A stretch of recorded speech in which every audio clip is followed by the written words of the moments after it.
Hoy en día nosotros los jóvenes compartimos imágenes subidas de tono a fin de cumplir una petición o darle una sorpresa a alguien. Sin embargo, esta es una acción muy peligrosa, ya que la otra persona puede compartir las imágenes y esta se puede difundir por la red. Baikatuya Yapo, no compartamos nuestras imágenes íntimas con personas que no están en presencia con nosotros. Dejemos las emociones cuando estemos a solas y recuerda siempre usar protección.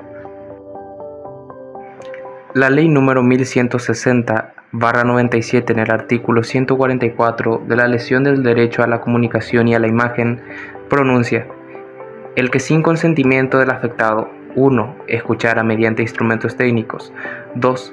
Grabara o almacenara técnicamente o 3. Hiciera mediante instalaciones técnicas inmediatamente accesible a terceros, la de otras no destinadas al consentimiento del autor y públicamente dicha, será castigado con pena preventiva de libertad hasta 2 años o con multa.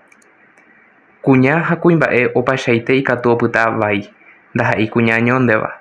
Haupea haipi oikema bello lleva grooming.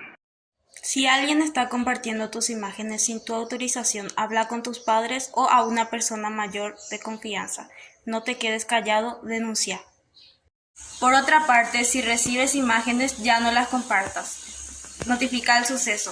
Eyoko, corta la cadena.